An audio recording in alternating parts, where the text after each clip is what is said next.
realistis juga kayaknya MU bakal lolos, cuma nggak tahu nih juara grup atau runner up.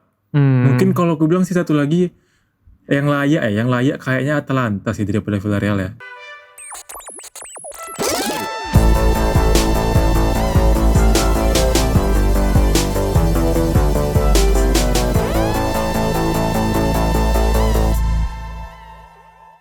Halo. Selamat malam pemirsa-pemirsi. Good night. Kali ini kita mantan anggota Late Night Football. Kita berganti nama dengan nama Ruang Ganti FM atau Football Media. Betul Buat sekali. teman-teman yang pengen langsung tahu, nama channel kita kali ini adalah Ruang Ganti Football Media. Untuk menjangkau kita di sosial media yang lain, ada di Instagram dengan nama ruangganti.fm. Dan kali ini kita juga ada di Twitter dengan nama Ruang Ganti FM. Gitu. Betul. Buat teman-teman yang pasti pengen tetap relate dengan kita mohon maaf ya sudah kurang lebih absen selama 1 bulan. Hampir sebulan ya Ben ya. Kenapa? Karena kita pengen menyiapkan yang lebih baik gitu loh. Kita ingin berubah menjadi yang lebih baik. Karena semua obrolan kita ini ada di Ruang Ganti. Betul gitu? Betul. Betul sekali. Tanpa memperpanjang mukadimah. Langsung saja. Tadi malam dan malam sebelumnya telah terjadi laga matchday keempat dari Champions League. Tidak ada laga big match sebenarnya ya secara umum. Hanya ada menyisakan Liverpool banyak sih, menghadapi Atletico ya di tim-tim top tier. Betul, tadi malam. Tapi aku bacain aja nih hasil-hasilnya. Yang pertama itu ada ya Chelsea menang 1-0 atas Malmo. Lalu Juve tipis. yang nasibnya bertukar Juve dengan aneh Milan. Ya, Ben ya? Nasibnya beda dengan Milan. Agak aneh emang. Tukar nasib. Di Serie A jadi badut, di UCL ganas. Menang 4-2 atas Zenit Petersburg. Lalu Madrid menang 2-1 atas Shakhtar.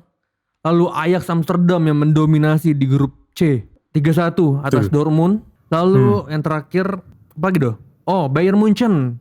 Lewandowski Bayern Munchen menang telak yang nggak ada obatnya, orang penalti nggak masuk. Nah, masih banyak cara yang lain untuk nyetak gol. Walaupun penalti tidak masuk, betul. Oke.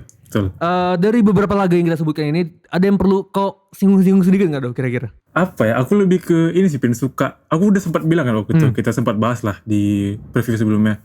Ini Ajax nih kalau aku prediksi mungkin ya, kayaknya bakalan bisa mengulang kesuksesan mereka di tahun 2019 ya. Waktu bisa semifinal kan. Menurut aku sih itu ada peluang ke sana sih, soalnya lawan yang dihadapi nggak kaleng-kaleng juga kan. Dortmund, terus juga lawan si apa lagi ya, grup sama apa? Sporting ada Besiktas juga.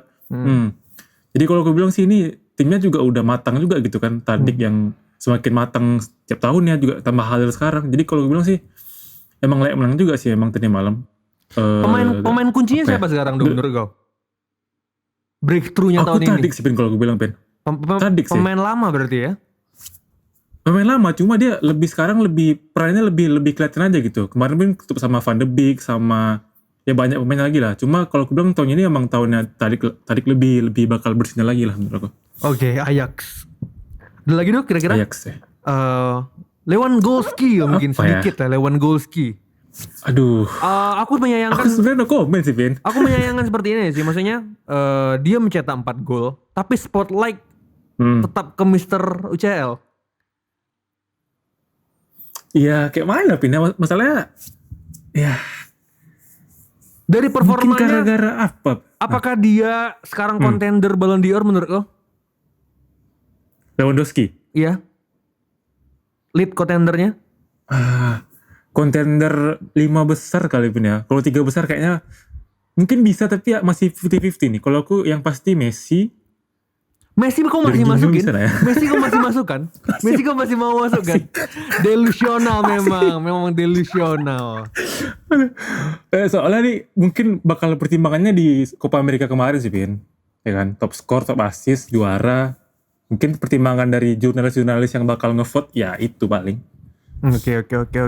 Enough for Lewandowski. Kali ini kita langsung ke match yang cukup perlu diulas lah aku rasa ya. Yang pertama bermain itu adalah Atalanta yang menjamu Manchester United. Pertemuan kali ini nggak kalah dengan pertemuan sebelumnya di Old Trafford. Kali ini di Bergamo. Atalanta take the lead duluan. Lalu di akhir lagi-lagi makanya Ronaldo save the job from Mang Ole. Mang Emang Ole, Magic CR. Mang Ole. Gimana doh lagi ini doh? Gini benar. Mulai dari formasi dulu lah. Ini lagi-lagi Ole mencoba 3 back ya. 3 back lagi. Cuma ini diganti Lindelof diganti sama Bailey kan. Nah itu satu tuh. Terus yang kedua aku agak apresiasi lah. Maksudnya bukan apresiasi, lebih aku emang suka nih 2 gelandang yang dimainkan tadi malam. Pogba sama McTominay. Ya. Itu memang permainan MU ya aku lebih apa ya? Lihatnya sih lebih hidup aja gitu. Dibandingkan Matic atau Fred yang kayaknya udah habis sih kalau menurut aku. Dan tadi malam itu 2 ini cukup bagus lah gitu. Terus juga nah ini sih yang tapi yang agak aneh kalau menurut aku mungkin ini memang masih adaptasi mungkin dengan formasinya. Gol pertama Ilicic itu kalau aku bilang itu kan sebenarnya udah penuh tuh di belakang tuh MU udah penuh tuh. Tapi tiba-tiba diumpan cutback gitu kayak kok nggak fokus gitu. Padahal cutback yang sebenarnya itu posisinya tuh penuh, sumpah itu penuh kali ya di belakang. Tapi bisa gol itu kayak menurut aku transisi dari menyerang ke bertahannya agak masih kacau ya MU aku bilang babak pertama itu. Terbukti lewat gol itu sih. Nah cuma ini sih Pen, kita langsung singkat aja. Ini udah sempat aku bilang lah waktu itu kan MU kalau tim sekelas MU ya dengan pemain yang kayak gini, kalau masih ngandelin Magic CR terus kayaknya gak bakal bisa kemana-mana sih. Karena masih ada Magic Sancho. Wow. Tahun depan mungkin ya. Berdua dengan Donny van de Beek merating kursi-kursi bangku cadangan di seluruh Eropa. Mana yang paling nyaman? Di Bergamo kah? Aduh. Besar mahal.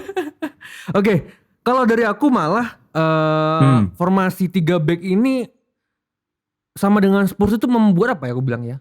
MU dalam bertahan mungkin mereka menambah jumlah pemain di sepertiga akhir lapangan kan. Pasti. Tapi dalam menyerang mereka masih bingung gitu. Betul.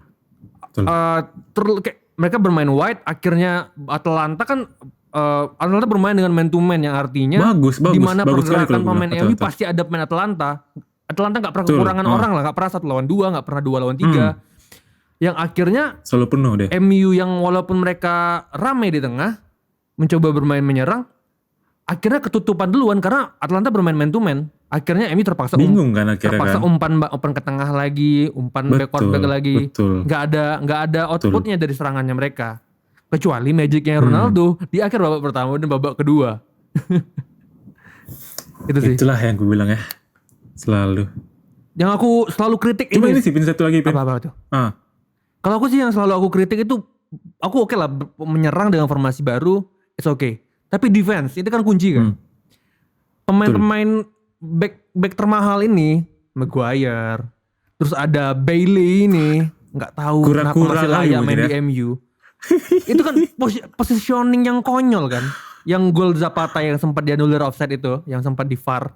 Itu kan kekonyolan itu. Bagaimana mengkoordinasi lini belakang. Nih Maguire nih kayaknya kapten itu gak ada fungsinya gitu loh. Dia gak, aneh ya. Harusnya kan itu fungsinya dia kan. Mengkoordinator lini terakhir. Kapan? Agak bingung Pin mungkin Maguire nih lawan yang apa ya gue bilang. Lawan cepat mungkin agak bingung dia. Masih bingung. Iya tapi masalahnya masa gak bisa. Iya kan? sih. Labelnya loh pemain termahal kapten. No excuse lah. Gak ada excuse lawan bermain cepat. Maksud aku tuh banyak juga back-back yang tidak punya kecepatan, tapi dia punya positioning yang bagus loh. Dia punya koordinasi yang bagus dengan teman-temannya. Yang Maguire nih nggak punya. Iya sih, good point. Tapi untuk chance di grup ini dong, menurut kau prediksi kau gimana? Apakah MU ada kemungkinan tidak lolos? Ya, pengennya sih MU ya, pengennya MU emang. Dan secara realistis juga kayaknya MU bakal lolos, cuma nggak tahu nih juara grup atau runner up. Mungkin kalau aku bilang sih satu lagi yang layak kayaknya Atalanta sih daripada Villarreal ya kalau aku bilang. Secara permainan, secara kayak yang bakal bisa lebih jauh kayaknya Atalanta. Villarreal kasih di apalagi aja UEL. Karena memang secara kualitas permainan Atalanta masih di atas Villarreal. Iya masih di atas bahkan Villarreal. Mereka mampu mengimbangi MU gitu loh. Di Old Trafford mereka ngasih 2-0 di babak pertama kan. Kalau aku bilang malah Atalanta yang MU yang mengimbangi Atalanta, Pin. Iya, kurang lebih seperti itu. Agak dibalik tuh seharusnya. Nah. Bukan MU, Cristiano mengimbangi Atalanta. Oh iya. Cristiano sendiri ya. Yang lainnya kayu semua sih.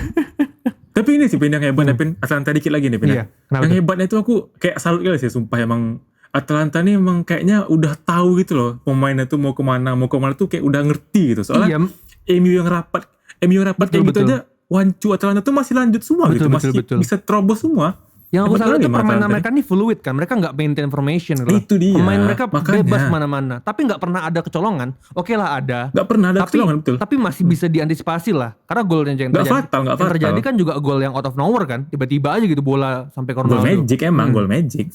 Betul. Tapi aku ada satu terakhir nih, aku punya satu pemain yang menurut aku tuh, aku selama ini masih belum, ini baru jadi main bintang. Kob Mainers. Aku suka sekali gaya bermainnya. Iya. Jenderal lapangan tengah baru di Atalanta ini. Maksudnya tuh karakter gelandang Atalanta belum pernah ada yang kayak dia. Yang dia sebelumnya di mana Pin ya? Feyenoord apa PSV ya? Aduh aku tahu salah sebut.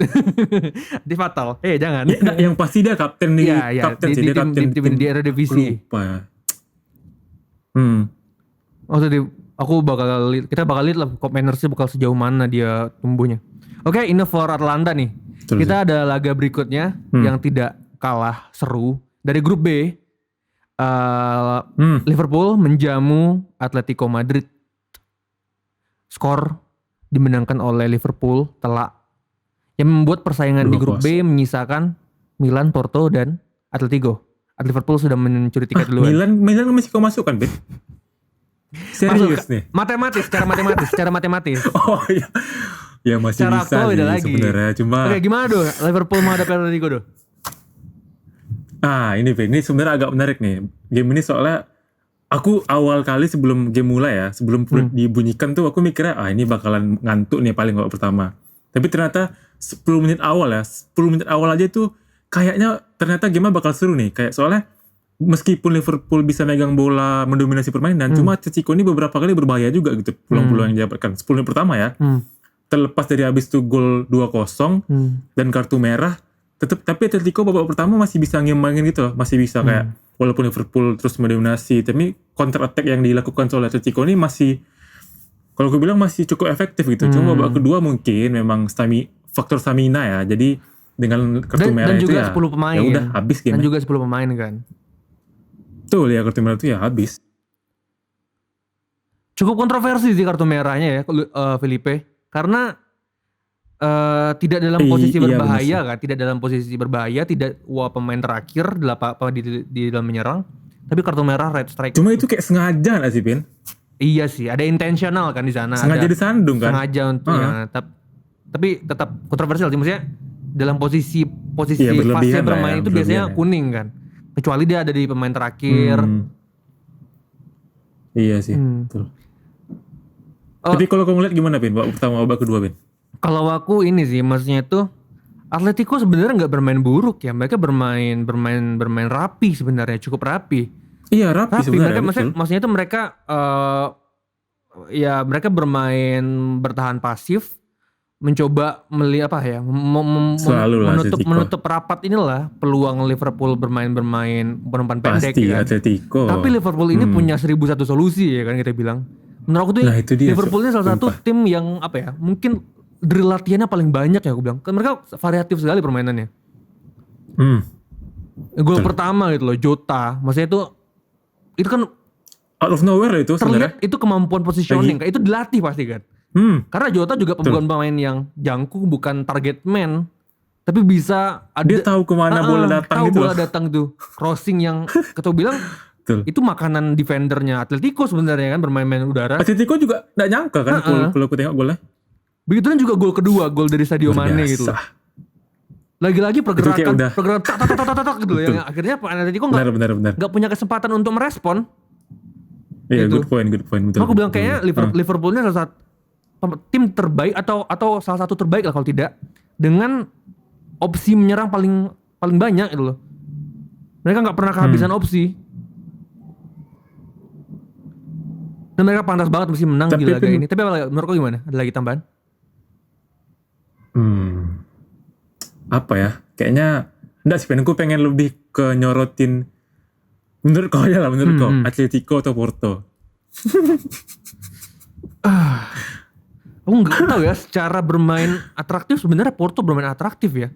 Satu-satunya kesalahan mereka di Champions League ini adalah mereka dibantai oleh Liverpool satu laga itu. Sisanya mereka bermain bagus. Lawan Atletico mereka bermain bagus main imbang 1-1 kan. Lawan Milan mengandangi Milan di Porto. Dan tadi malam nyaris menang bahkan. Menghadapi Milan lagi di San Siro. Menurut aku sebenarnya atraktifnya Porto. Tapi kita nggak tahu nih, maksudnya Atletico memang secara secara kualitas pemain kan jauh di atas kan. Tapi buat aku kalau secara subjektif aku pengennya Porto sih yang masuk dibanding Atletico ya, karena cara bermain mereka sangat apa ya. Luis itu sih pemainnya gila banget itu. Aku bilang. Iya, cuy. Striker tapi rasa defender. Sih. Mau dinekel-nekel di depan. Liar kali. Iya, liar kali lah. Tapi untuk tadi kan ada nebak nih yang grup di IPU. Kalau di grup B ini berarti kalau aku kan tadi nebak nih Porto, aku bilang kemungkinan menemani Liverpool untuk masuk ke babak 16 besar. Menurut kau gimana tuh?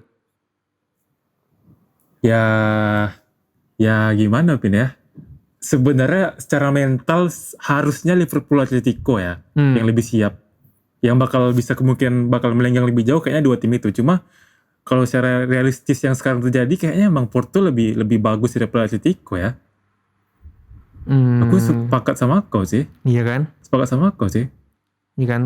Ya cuma gak tahu lah ya. Lihat nanti kayak gimana Atletico Porto next match ya?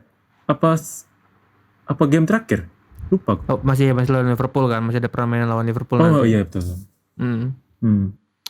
Oke, mungkin itu aja buat laga Liverpool menghadapi Atletico ya. Karena sebenarnya laga ini punya potensi lebih seru lagi, tapi kartu merah agak merubah keadaan ya. Sangat merubah keadaan kartu merah ini. Tapi dari matchday yang lain, ada lagi nggak kira-kira yang perlu atau prediksi kok untuk 3-2 matchday lagi lah untuk tim-tim di Champions League? Apa ya? Paling PSG yang imbang 2-2 lawan Leipzig. Leipzig ya disayangkan ya, udah out duluan ya.